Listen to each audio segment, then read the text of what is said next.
Hello, everyone. My name is Casey Lee, and I'm the captain of the Special Archives team. And today we are doing our presentation on the National Wizarding Archives of the Magical Congress of the United States of America. About the library. The National Wizarding Archive is located on the 32nd floor of the MACUSA building within the famous Woolworth building in New York City. The archive itself occupies just 30,000 square feet, thanks to a slew of undetectable extension charms and magical storage methods. Additionally, we have 14 other facilities across the country that are available for public use. While the entrance to the National Wizarding Archive shares its entrance with the rest of the MACUSA building, patrons unable to access the magical entrance can ask for a magical escort by OWL up to 1 week prior to their visit. Our main constituency is American witches and wizards, but beyond that, we also aim to serve sentient magical creatures such as ghosts, centaurs, house elves, and goblins, squibs, Muggleborn/Ilvermorny students, as well as the No-Maj families of Muggleborn students. Overall, we have measured the American magical community to be in and around 1 million. While the NWA is a magical archive, it is not immune to trouble and comes with a unique set of threats. Threats to the archive include threats from dark wizards wishing to do the archive harm or steal important archival materials, the censorship of sensitive magical materials like prophecies, dark curses, etc.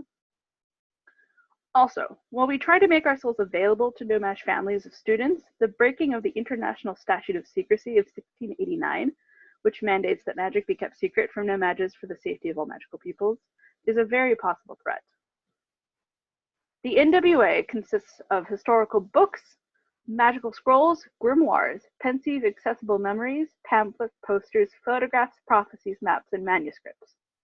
Our special collections include detailed magical census records dating back until 1790, historical law documents of the Magical Congress of the United States of America, and the Merriam-Webster Genealogy Collection. The National Wizarding Archives of the Magical Congress of the United States of America is dedicated to the preservation and stewardship of documents relating to the magical government and records of the history of MACUSA in order to foster civic responsibility, keep the American magical community informed on the actions of the government. We have a small and dedicated staff of just over 3,000. Run by the head Wizardian, they are supported by the deputy Wizardian. The chief of staff manages and oversees chiefs of wizarding innovation, management and administration, the chief operating wizard. Next slide, please. For our budget, we've requested 53 million dragouts, or $364,308 in No-Maj currency. Some of our most important line items are the digitization and protection of our collection, the creation of a wand permit enchanted network, and international collaboration projects. Next slide, please. And we won't go into too much detail on our SWATs right here, but since this presentation is recorded, you're welcome to pause and read through all of them if you'd like. It is our opinion as Witcharians and Wizardarians that the NWA's greatest strengths are our qualified staff, ongoing commitment to providing information access, and our archives accessibility. However, due to the difficulty of making No-Maj technologies work well in the presence of magic, our preservation and technology are decades behind No-Maj institutions. But we feel this gives us a unique opportunity to support innovations in the incorporation of No-Maj technology into the archive. And like any library or archive, regardless of magic, some of our biggest threats is funding and budget constraints, as well as the censorship of government documents.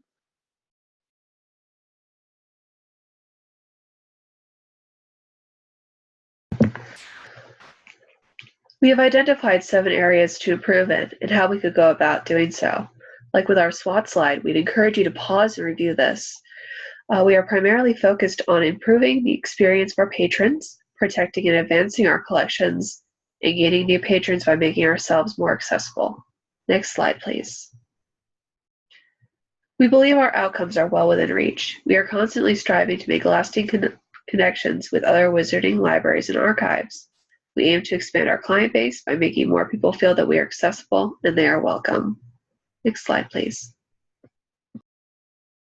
Hi, this is Karen and I'm presenting our action plan for technology.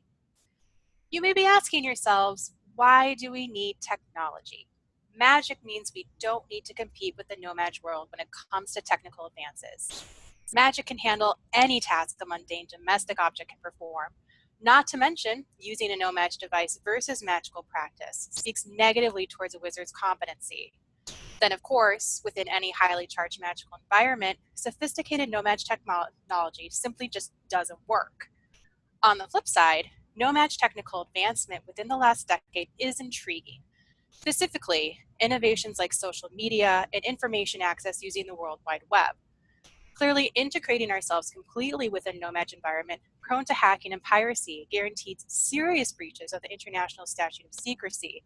But at the NWA, we believe creating magical counterparts that copy similar functions of no-Maj platforms can be beneficial while not compromising safety. Next slide, please. We currently have 3 systems we feel need reevaluation. An early initiative in providing remote access is our Ask Our Wizardarian Flu Network system created in 2007. It provides national access to our archive and an on-duty Wizardarian 24/7. We need to look closely at this service's overall use, financial strength, and how it can be improved for outreach and research within MACUSA and our patron base. The Pensieves memory collection is also showing its years. Generally, we've commonly collected and stored information using Pensieves as it doesn't require preservation work. Although the collection is locked within MACUSA, thus our dependency on Ask Our Wizardarian and OWLS. Creating a method for remote access without intermediaries would improve use and cut costs.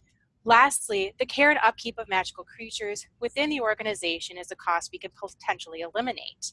The upkeep alone for 10 owls is roughly 80,000 dragons per year, and currently we have at least 5 to 10 owls per department.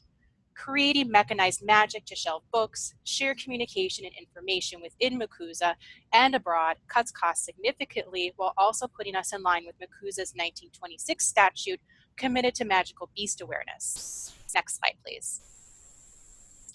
Looking to the future, we see 2 avenues worth exploring. First, as we've been identifying, is national accessibility, not just to the Pensieves, but our physical collection as well.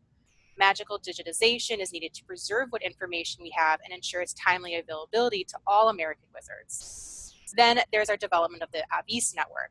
Through the no-Maj delegation, we've partnered with the United States National Archives head librarian to better understand social media and how it can be effectively used for marketing, outreach, and overall accessibility.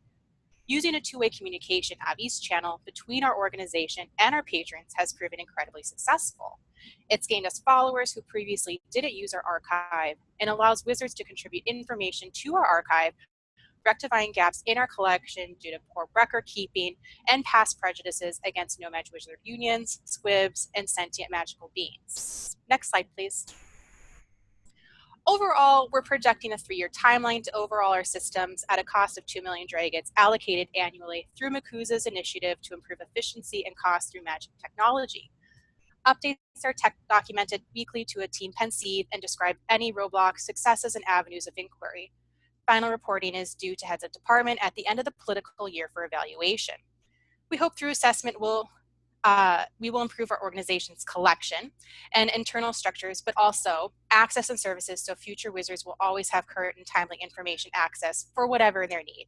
Feel free to pause and take a look at the slide if you feel like you need to go through it.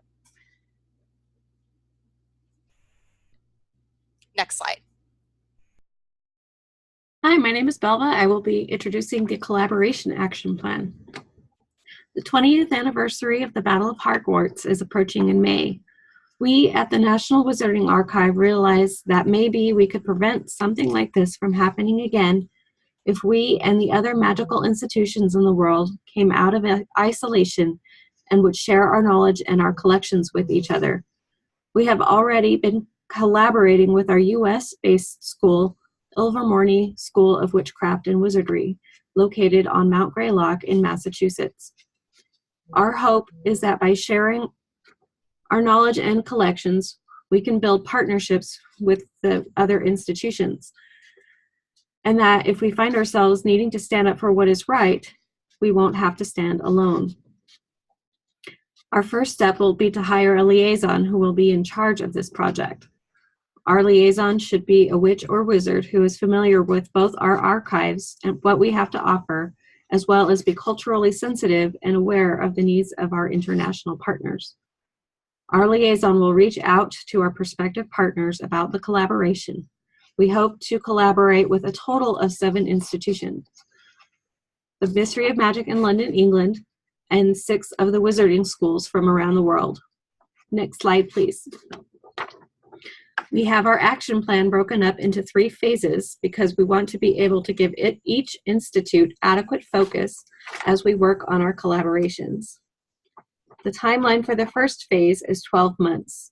We will be working with 3 institutions in this phase, and we want to make sure we give ourselves ample time for adequate communication and that the overall process is smooth.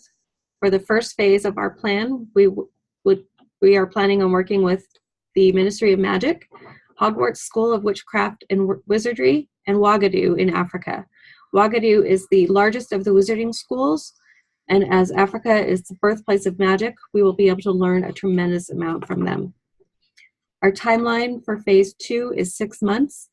We will be working with 2 institutions and we'll have had some practice at this point. So we hope to be able to streamline the process while still giving the institutions adequate attention.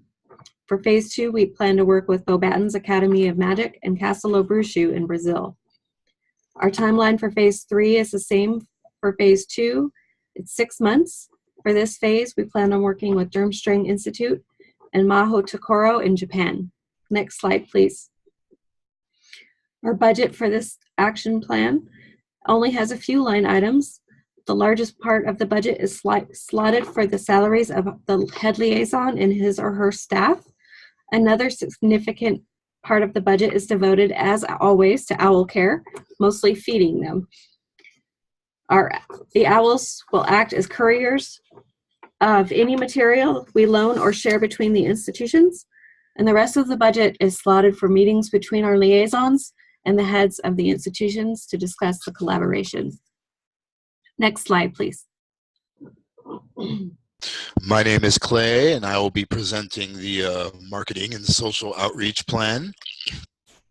The National Wizarding Archives, although one of the most prestigious institutions of its kind in the wizarding world, has never been one of the most popular tourist destinations. Although in the past we've relied on government funding and donations from wealthy wizarding families, in recent years we have had to develop alternative plans in order to secure the funds required for upkeep. Our aim is to increase public awareness of the many collections and services of the NWA through marketing.